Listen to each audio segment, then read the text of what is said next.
गिलगित बल्तिस्तान के जिला हिजर में बारिशों के बाद तूगयानी से तबाही, सैलाबी रेलों में आने वाले पत्थरों से दरियाए अशकूमन का बहाव रुक गया। हातून में मसनूई झील बन गई, देहात डूब गए, घर, गाड़ियां, दुकानें, जमीनें सब दरियापुर। लोग महसूर हो गए। इलाके में कश्ती की मदद से लोगों को निकालने की कोशिशें जारी हैं। मूसलाधार बारिश के बाद खतरनाक सैलाबी रेले। तोन में सैलाबी रेला रेत और पत्थर साथ ले आया। दरिया का बहाव रुकने से पानी आबादी में दाखिल, गांव के गांव डूब गए। रिहायशी मकानात, गाड़ियां, दुकानें, स्कूल, जमीनें सब दरियाबुर। लोग महसूर हो गए। ये सुबह 7 बजे मामला हुआ ना, इसलिए हम मुतासिर हुआ है। हमारा माल में से अपना मकान भी बिल्कुल पानी में डूबा हुआ है। इसकी वजह से हम मुतासिर है। हमारी हुकूमत को अपील है, हुकूमत कुछ हमें इंसाफ दिलाए जाए। दरिया का रास्ता ब्लॉक हो चुका है, पानी दूसरी तरफ फैलता जा रहा है। गाहकोच और अशकुमन को मिलाने वाली मरकजी सड़क भी बंद हो चुकी। इलाके में कश्तियों की मदद से लोगों को निकाला जा रहा है। चित्राल के तूलो अर्ज में ग्लेशियर्स फटने और क्लाउड बर्स्ट से दर्जन से ज्यादा मकामात पर सैलाब आया। 2 अफराद जाबहक हो गए। इलाके में कारोबार जिंदगी मुअत्तल है। चित्राल पिशावर मेन शाहरा और चित्राल चंदूर रोड सैलाबपुर और मुताबिक पुल टूट गए। रेस्क्यू ने एक लाश दरियाए चित्राल से निकाल ली है। दूसरे शख्स की तलाश जारी है। इलाके में टेलीफोन और इंटरनेट सर्विस 24 घंटे बाद जुज़वी बहाल हो गई। गांव बरोज में क्लाउड बर्स्ट से खौफनाक सैलाबी रैले चित्राल पिशावर रोड बहाले गए, जिससे चित्राल का मुल्क से जमीनी राबता मुनक़ता हो गया। सैलाब से फाइबर ऑप्टिक लाइन भी टूट गई। करीमाबाद में 1 दर्जन के करीब पुल सैलाब में बह गए। कोराक के मकाम चित्राल मस्तो शंदूर रोड भी सैलाब में बह गए।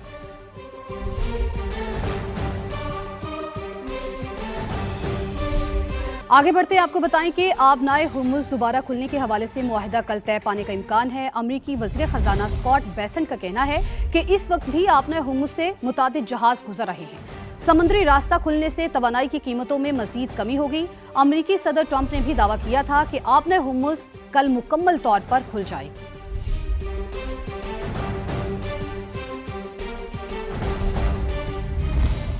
अमरीकी वज़ीर ख़जाना का कल आबनाए हुर्मुज़ खुलने का दावा। आलमी मंडी में खाम तेल की कीमतों में कमी का सिलसिला शुरू हो गया। 3.5% तक गिरावट देखी गई। बरतानवी ब्रेंट क्रूड $81 फी बैरल पर आ गया। अमरीकी WTI की $77 फी बैरल में ट्रेडिंग की जा रही है।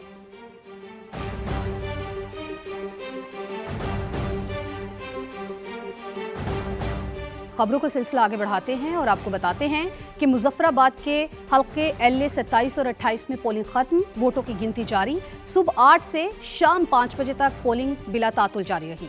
LA 27 में तमाम 196 पोलिंग स्टेशंस पर वोट डाले गए। नून लीग की नौरीन आरिफ, पीपल्स पार्टी के सरदार जावेद और IPP के सरदार तपारुक अली मद्दे मुकाबिल हैं। LA 28 में 57 पोलिंग स्टेशंस पर वोटर्स ने हक़ रायदही इस्तेमाल किया। हल्के अहम हुकूमती इत्तेहादी ने भी सवालिया निशान उठाए हैं और वज़ीर आज़म को धांधली ज़दा करार दिया है। ऐसे में वज़ीर आज़म को बिल असम्बली का इजलास बुला करके एतमाद का वोट लेना चाहिए था, जिसमें वो नाकाम हुआ। उसने एक लफ्ज़ नहीं बोला। इसका मतलब ये है कि वज़ीर आज़म न सिर्फ ये कि सिस्टम बैठ चुका है, बल्कि वज़ीर आज़म एतमाद भी खो चुका है। ऐसे सरकमस्टांसिस में एक नेशनल हुकूमत की अशद ज़रूरत है। नेशनल हुकूमत हो, इलेक्शन की तरफ जाया जाए, ये सिस्टम लपेट लें। इस सिस्टम में जितना भी हुआ आप एतमाद को बैठे। सुबह का एक अवामी मुतालबा रहा है, लेकिन हम नहीं समझते कि इस एतमाद, इस ईवान के पास ये इस्तेकाक है कि इतने कॉम्प्लिकेटेड इशू को और इतने डिस्प्यूटेड इशू पे आगे बढ़ा जाए। यौम शहदाए पुलिस वफाकी वज़ीर मवासलात अब्दुल अलीम खान का शहदा को ज़बरदस्त खिराज अकीदत। कहा, रियासत शहदा के लवाहिकीन को कभी तनहा नहीं छोड़ेगी। पेट्रोलिंग अफसरान के तहफ़्फ़ुज़ के लिए टोल प्लाजों के करीब जदीद पुलिस स्टेशन, पार्किंग और एम्बुलेंस सर्विस के क़याम का ऐलान। बताया, गिलगित बल्तिस्तान से लेकर सिंध, बलूचिस्तान और पंजाब तक मोटरवेज की तारीखी तौसी जारी है। रिपोर्ट करेंगे कमरुल मुनव्वर। शुदा इस्लामी टैंकी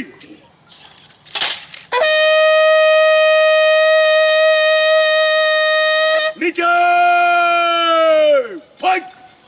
यौम शहदाए पुलिस पर मोटरवे पुलिस के ज़ेर एहतमाम इस्लामाबाद में खुसूसी तकरीब। वफाकी वज़ीर मवासलात ने मेहमान खुसूसी के तौर पर शिरकत की। अब्दुल अलीम खान ने यादगार शहदा पर फूल चढ़ाए। पुलिस के चाको चौबंद दस्ते ने इन्हें सलामी पेश की। तकरीब से खिताब करते हुए वफाकी वज़ीर मवासलात ने शहदा को शानदार खिराज अकीदत पेश किया। शहदा के लवाहिकीन को यकीन दिलाया कि रियासत इन्हें कभी तनहा नहीं छोड़ेगी। हमें इस बात का मुकम्मल इदराक है कि दहशतगर्दी के खिलाफ इस जंग में हमारे जवान अपनी ज़िंदगियों का खतरा मोल लेकर कौम को अमन दे रहे हैं। मैं पूरी कौम की तरफ से इन तमाम शोहदा की कुर्बानियों को सलाम पेश करता हूँ, उनके अहले खाना को सलाम पेश करता हूँ और उनके ख़ानदानों को ये यकीन दिलाता हूँ कि पूरी रियासत और सिक्योरिटी फोर्सेस उनके साथ इस मुश्किल वक्त में कंधे से कंधा मिला के खड़ी हैं।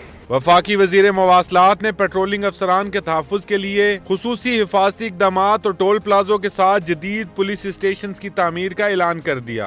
आपका तहफ़्फ़ुज़ हमारी बुनियादी जिम्मेदारी है। इसी सोच के तहत हमने ये फैसला किया कि हमारी पेट्रोलिंग गाड़ियाँ और अफसरान अहम शहरों पर सड़क के किनारे गैर महफूज जगहों पर खड़े नजर नहीं आएंगे। हम मोटरवे के टोल प्लाजा के करीब बाकायदा जदीद और महफूज पुलिस स्टेशन तामीर कर रहे हैं, जहां पेट्रोलिंग गाड़ियों की महफूज पार्किंग सेंटर्स और जदीद एम्बुलेंस सर्विस एक ही जगह पर दस्तयाब होगी। वफाकी वजीर मवासलात ने मोटरवे नेटवर्क को मजीद वुसअत देने का भी ऐलान किया। NHA के रेवेन्यू में नुमाया इजाफे की खुशखबरी भी सुनाई। हम मुल्क भर में मोटरवेज और हाईवेज के इस पूरे नेटवर्क को पहले से ज्यादा वसी बना रहे हैं। इस वक्त गिलगित बल्तिस्तान के पहाड़ों से लेके सिंध, बलोचिस्तान और पंजाब की शाहराहों तक एक तारीखी डेवलपमेंट का काम जारी है। 2024 में NHA का कौमी रेवेन्यू तकरीबन 66 अरब रुपए था।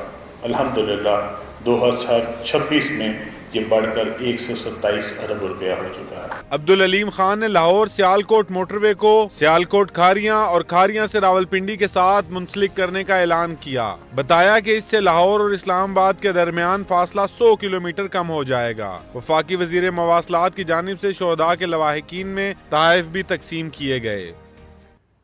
अब चलते हैं इस्लामाबाद, जहां समा की नुमाइंदा सुमेरा खान दीगर रिपोर्टर्स के साथ मौजूद हैं। जी सुमेरा, ओवर टू यू। बहुत शुक्रिया। इस्लामाबाद के रिपोर्टर कॉर्नर में एक मरतबा फिर आपसे मुलाकात हो रही है और आज बताने को बहुत कुछ है और एक खनाक मेरे साथ जो खबरें लेके सहाफ़ी इस वक्त मौजूद हैं समा के उस्मान खान, ज़हीर अली और सुहेल रशीद, तीनों मेरे बहुत अच्छे कॉलीग्स हैं और आज इनके पास बहुत अहम खबरें हैं। Usman, starting with you without any further Rideau, सबसे ज़्यादा खौफनाक चीज़ें जो है मेरा ख्याल है कि आपके पास है। मुल्की सियासत में हलचल एकदम शुरू हुई है, नए सियासी इत्तेहाद बनने की बात हो रही है, टेक्नोक्रेट सिस्टम आ रहा है, कभी क्या बात हो रही है। लेकिन मोहसिन नकवी साहब का मुझे बताइए, ये उन्होंने ख़ुद को चार्जशीट किया because he is part of government. उन्होंने शहबाज शरीफ को चार्जशीट किया because he is head of the government. उन्होंने किसको चार्जशीट किया है? और मुझे सुनने में ये आया है कि मियां नवाज शरीफ इसके ऊपर बहुत गुस्से में है। वो क्या कहानी है? ये क्या बदला होगा?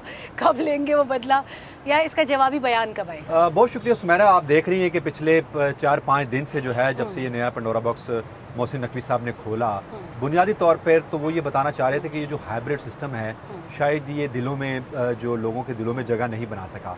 अब आके चूँकि 2.5 साल हो गए हैं, लोगों की जो हालत है इस वक्त आम कॉमन मैन की, वो तो बेचारा पिस के रह गया है। तो उसकी वजह से ज़ाहिर है जब वो इम्पैक्ट आएगा तो वो सिस्टम के ऊपर ही बात होती है। लोगों ने जब बात करनी है तो उन्होंने शहबाज शरीफ का नाम नहीं लेना, उन्होंने इस सिस्टम का नाम लेना जो इस वक्त हुकूमत जिस सिस्टम के तहत चल रही है। तो यकीनी तौर पर जो मुस्लिम लीग नून के बाज़ धड़े हैं उनका तो ये ख्याल है कि ये मोहसिन नकवी साहब ने शायद अपनी नाकामी का इजहार जो है वो इस फोरम के ऊपर कर दिया, और वो कहना कुछ और चाह रहे थे, क्या कुछ और दिया।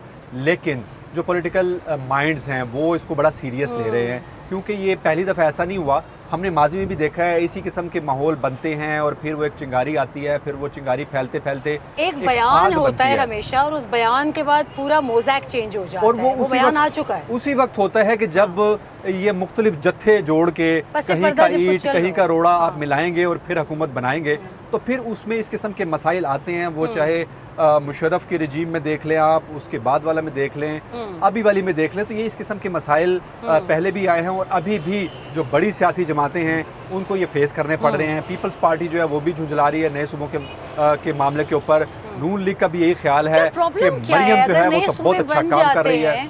नए सूबे बन जाएं, आप दे जिम्मेदारी लोगों को, ज्यादा लोग ग्राउंड रियलिटी से करीब होकर काम करेंगे। What's the problem? तो वो आप उनकी बादशाहत ख़त्म करना चाह रहे हैं। फिर इस वक्त अगर मैं इस पूरी छत का मालिक हूँ, आप मुझे कह रही है कि मैं सिर्फ इस एक हिस्से का जो है वो मालिक बन के बैठ जाऊँ। ये सियासतदानों को और बड़ी जमातों के जो लोग हैं उनको ये पसंद नहीं आता।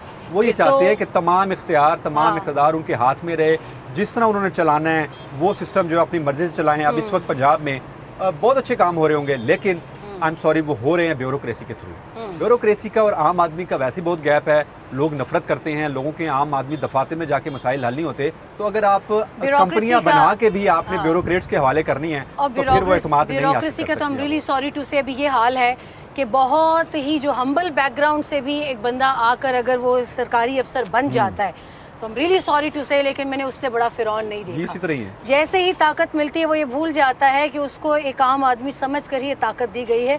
और इसी से रिलेटेड एक और मसला ज़हीर अली आपकी तरफ मुझे लाता है, ये हम गंदम मंगवा रहे हैं, चीनी मंगवा रहे हैं और क्या मंगवाएंगे, ऐसा ना हो कि आने वाले टाइम में हम बंदे भी काम करने वाले बाहर से मंगवाना शुरू कर दें। देखें ये अपने बंदों को हम कहीं और एक्सपोर्ट कर दें। ये बड़ी अफसोसनाक बात है, चूँकि गुज़श्ता साल जब इन्होंने चीनी एक्सपोर्ट की थी फिर इंपोर्ट करनी पड़ी Exactly. थी। और इस दफ़ा जो गंदम है उसको 20 लाख मेट्रिक टन सूबों की जानिब से ये कहा गया कि हमारी ज़रूरत है। हालांकि जो IMF के साथ जो नई पॉलिसी बनाई गई थी उसके तहत ये तय हुआ था कि प्राइवेट कंपनी बनाई जाएगी और उस कंपनी के थ्रू सूबे खुद प्रोक्योर करेंगे।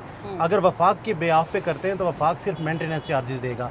अभी जो सूबों ने जो डिमांड शो की है वो रिटर्न नहीं है, वर्बली ये बताया गया। और वफाकी हुकूमत के पास 10 लाख मेट्रिक टन इस वक्त पास्को के पास मौजूद हैं और जो बुनियादी हमारी ज़रूरत है पूरे एक साल के लिए वो है 31 से 32 मिलियन मेट्रिक टन। और जो इस वक्त स्टॉक मौजूद है और जो पैदावार हुई है उसको अगर कंपेयर करें तो सरप्लस गंदम बचती है, लेकिन सूबों ने स्टॉक नहीं दिया, स्टॉक रिटर्न शो नहीं किया, जिसकी वजह से 10 लाख मेट्रिक टन का मतलब ये है कि 34 करोड़ डॉलर की आप गंदम बाहर से मंगवाएंगे और उसको फिर जब लोगों को देंगे आके यहाँ पे डिस्ट्रीब्यूट करेंगे। इधर किसान से जो लोकल आपने खरीदी 22 से 2500 पर मन आपने खरीद ली है, अब आप जो बाहर से मंगवा रहे हैं वो बन रही है 5000।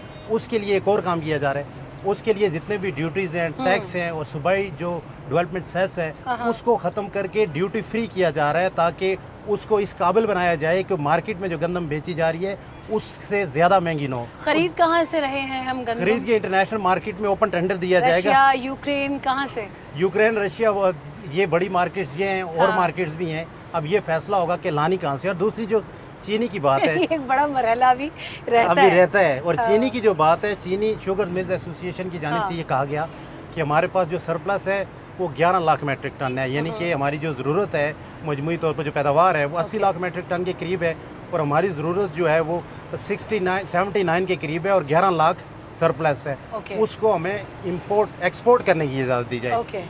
पिछले साल ये किया था कि चीनी हुकूमत ने इजाज़त दे दी, फिर जो उसके बाद पता चला कि हमें तो चाहिए हमें चाहिए एक्स्ट्रा और फिर ये किया कि मंगवाओ, फिर ड्यूटीज़ और टैक्सेस जो हैं वो माफ़ किए गए, बाहर से चीनी मंगवाई और यहाँ जब मार्केट में पहुँची बिलिदा चीनी जब एक्सपोर्ट की गई थी तो 220 रुपये पर केजी तक पहुँची। मुकामी मार्केट में किल्लत पैदा हो गई और फिर जब बाहर से मंगवा के लाई गई उस चीनी का जो रेट था वो भी यहाँ आके 200 रुपये पर केजी पड़ा है। तो ये एक मजाक है। IMF के साथ चीनी का जो मामला तय हुआ है कि वो डीरेगुलेट होगा, चीनी प्राइवेट कंपनियां खुद मंगवाएंगी, हुकूमत का काम नहीं होगा, हुकूमत कारोबार नहीं करेगी। तो इसका मतलब है कि अभी चीनी, गंदम, कोई और भी शय अगर रह गई है तो भी हमें मंडियों की तलाश है कि कहाँ से लानी है, कहाँ भेजनी है, क्या चल रहा है? यही मंडियों की तलाश के चक्कर में आवाम की जो है ना वो महंगाई से बुरा हाल हो जाएगा, क्योंकि इस वक्त आटा जो है 160 रुपये किलो से ऊपर चला गया है और जब आप बाहर से मंगवाएंगे और महंगा हो जाएगा। इस तरह अगर चीनी की बात की जाए तो ये पूरा एक माफिया है जिसको मैं नहीं कह रहा, बल्कि IMF की FIA की जानिब से माजी में तहकीकात की गई है शुगर मिल्स के खिलाफ और ये साबित हुआ कि इन्होंने सारे ही मालिकान पार्लियामान में बैठे हुए हैं, शुगर मिल्स सारे ही मालिकान पार्लियामान में बैठे हुए हैं और सारे मिल के पॉलिसी बनाते हैं। और ये इस दफ़ा बल्कि हुकूमत ने यह फैसला किया था IMF के साथ मिल के कि हम इस कारोबार से निकलेंगे, गवर्नमेंट नहीं निकलेगी। अभी गवर्नमेंट फिर खरीदने जा रही है, आटा भी गंदम भी खरीदेगी, चीनी भी एक्सपोर्ट की इजाज़त अगर देती है तो ये अवाम के साथ ज़्यादती है। या तो आप इसको डीरेगुलेट कर दें जिसकी तरफ आप जा रहे हैं, IMF भी कह रहे हैं, और जो गंदम का सेक्टर है वो भी डीरेगुलेट करके फिर गवर्नमेंट अपने कंट्रोल में ला रही है।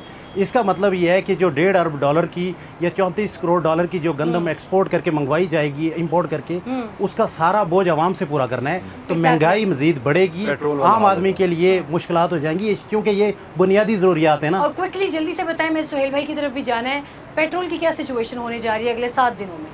देखिए, जो इंटरनेशनल मार्केट में आज तो थोड़ा स्टेबल, उसमें थोड़ा सा इस्तेकाम आया है और अगले 7 दिनों में जो एवरेज रेट आएगा वो प्राइसेस गिरने के चांसेस हैं, गिरने के चांसेस हैं। चलें, अल्लाह करे ऐसे ही। सुहेल भाई, क्विकली टू यू और क्विकली टू कश्मीर इलेक्शंस के, कश्मीर इलेक्शंस में कौन जा रहा है इत्तेहाद की जानिब, कौन जा रहा है सोलो गवर्नमेंट की जानिब, कौन जा रहा है अक्सरियत की जानिब, कोई खाका बन पाया अभी तक? You are directly coming from the ground realities. बिल्कुल, मैं ग्राउंड से आ रहा हूँ, तो इसलिए मैं ज़हीर जो अभी कह रहे थे कि सोचा जा रहा है कहाँ से गंदम इंपोर्ट होगी, तो सोच लें। इस पे वैसे मुझे एक जोक भी याद आ रहा है कि किसी ने किसी को जॉब ऑफ़र की और कहा कि तुझे 1 मंथ का 10 लाख मिलेगा। उसने कहा मेरा काम किया। उसने कहा तूने बैठ के 1 मंथ सोचना है कि 10 लाख आएगा कहाँ से। तो लिहाजा आप भी सोच लें, जहाँ से भी आनी है ले आएँ। इलेक्शन जो मैं कश्मीर से कवर करके आया हूँ, तो आपको सब्सिडी देनी पड़ेगी। जैसे ही ज़हीर भाई को समझ आएगी हंसना शुरू हो गया। ठीक है, तो मैं सुन रहा हूँ क्या कह रहे वहाँ पर ये हो रहा है कि अभी जोड़ तोड़ शुरू हो चुका है, और जोड़ तोड़ की सच पार्टी बेस पे तो ज़रूरत नहीं है।